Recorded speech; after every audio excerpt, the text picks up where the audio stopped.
നമസ്കാരം. പ്രവാസി മലയാളിയുടെ എല്ലാ പ്രേക്ഷകർക്കും സ്വാഗതം. വിവിധ നിയമലംഘനങ്ങളിൽ ഏർപ്പെട്ട പ്രവാസികളെ കണ്ടെത്താനുള്ള പരിശോധനകൾ സൗദിയിൽ കർശനമായി തുടരുകയാണ്. ഓരോ ആഴ്ചയും പരിശോധനയിൽ പിടിയിലായവരുടെ കണക്കുകളും പിടിയിലായ പ്രവാസികളുടെ തുടർ നടപടികളെക്കുറിച്ചുമുള്ള വിവരങ്ങളും ആഭ്യന്തര മന്ത്രാലയം പുറത്തുവിടാറുണ്ട്. ഓഗസ്റ്റ് 10 മുതൽ 16 വരെയുള്ള കാലയളവിൽ രാജ്യത്ത് നടത്തിയ പരിശോധനകളിൽ 15,245 പ്രവാസികൾ പിടിയിലായതായി ആഭ്യന്തര മന്ത്രാലയം അറിയിച്ചിരിക്കുകയാണ്. സൗദി അറേബ്യയുടെ വിവിധ ഭാഗങ്ങളിൽ നിന്നാണ് ഇത്രയും പേർ പിടിയിലായത്. സുരക്ഷാ വകുപ്പുകൾ നടത്തിയ റെയ്ഡുകളിൽ പിടിയിലായ ഇവർ താമസ, തൊഴിൽ, അതിർത്തി സുരക്ഷാ നിയമലംഘനങ്ങളിൽ ഏർപ്പെട്ടവരാണ്.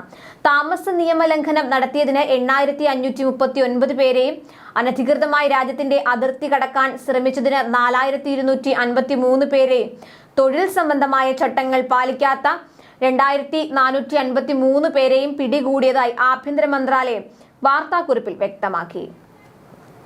അയൽ രാജ്യങ്ങളിലേക്ക് കടക്കാൻ ശ്രമിച്ച 60 പേരെയും നിയമലംഘകരെ കടത്തിക്കൊണ്ടുവന്നതിനും അഭയം നൽകിയതിനും 3 പേരെയും അറസ്റ്റ് ചെയ്തു. നിലവിൽ 39,674 നിയമലംഘകരാണ് നടപടിക്രമങ്ങൾക്ക് വിധേയരായത്.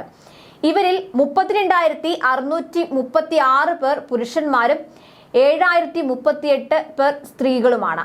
33,579 പേർക്ക് താൽക്കാലിക യാത്രാരേഖകൾ സംഘടിപ്പിക്കാൻ എംബസികളുമായും കോൺസുലേറ്റുകളുമായും സഹകരിക്കുന്നു. സ്വദേശങ്ങളിലേക്ക് തിരിച്ചയക്കുന്നതിന് മുന്നോടിയായി 1,924 പേർക്ക് ടിക്കറ്റ് ബുക്ക് ചെയ്യാൻ നടപടികൾ സ്വീകരിക്കുന്നു. ഒരാഴ്ചക്കിടെ 9,104 നിയമലംഘകരെ സൗദിയിൽ നിന്ന് നാടുകടത്തിയതായും ആഭ്യന്തര മന്ത്രാലയം അറിയിച്ചു. അതിർത്തി സുരക്ഷാ ചട്ടങ്ങൾ ലംഘിച്ച് ആർക്കെങ്കിലും രാജ്യത്തേക്ക് പ്രവേശിക്കാൻ സൗകര്യം ചെയ്തു കൊടുക്കുകയോ അല്ലെങ്കിൽ അയാൾക്ക് ഗതാഗതമോ പാർപ്പിടമോ എന്തെങ്കിലും സഹായമോ സേവനമോ നൽകുകയോ ചെയ്താൽ പരമാവധി 15 വർഷം വരെ തടവ് ലഭിക്കുമെന്ന് ആഭ്യന്തര മന്ത്രാലയം മുന്നറിയിപ്പ് നൽകി. കൂടാതെ 1 ദശലക്ഷം റിയാൽ വരെ പിഴ, വാഹനങ്ങൾ, അഭയം നൽകിയ സ്ഥലം എന്നിവ കണ്ടുകെട്ടൽ എന്നീ നടപടികൾ ഇവർക്കെതിരെ സ്വീകരിക്കുമെന്നും അവരുടെ പേര് വിവരങ്ങൾ പ്രാദേശിക മാധ്യമങ്ങളിൽ വെളിപ്പെടുത്തുമെന്നും മുന്നറിയിപ്പ് നൽകിയിട്ടുണ്ട്. നിയമലംഘനം ശ്രദ്ധയിൽപ്പെടുന്നവർ മക്ക, റിയാദ് മേഖലയിലുള്ളവർ 911 എന്ന നമ്പറിലും മറ്റ് പ്രദേശങ്ങളിലുള്ളവർ 996, 999 എന്നീ നമ്പറുകളിലും വിളിച്ചറിയിക്കണമെന്ന് ആഭ്യന്തര മന്ത്രാലയം അഭ്യർത്ഥിച്ചു. സൗദിയിൽ ഓഗസ്റ്റ് 3 മുതൽ 9 വരെയുള്ള ദിവസങ്ങളിൽ രാജ്യത്തുടനീളം സുരക്ഷാ സേനയുടെ വിവിധ യൂണിറ്റുകൾ നടത്തിയ സംയുക്ത ഫീൽഡ് ക്യാമ്പയിനിടെ 14,244 പേരെയാണ് അറസ്റ്റ് ചെയ്തത്.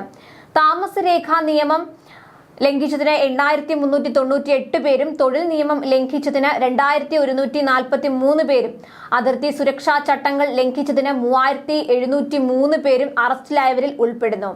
സൗദിയിലേക്ക് അതിർത്തി വഴി കടക്കാൻ ശ്രമിച്ച 895 പേരെയാണ് ഒരാഴ്ചക്കിടെ പിടികൂടിയത്. കൂടുതൽ പ്രവാസി വാർത്തകൾക്കായി ഈ ചാനൽ സബ്സ്ക്രൈബ് ചെയ്യുക.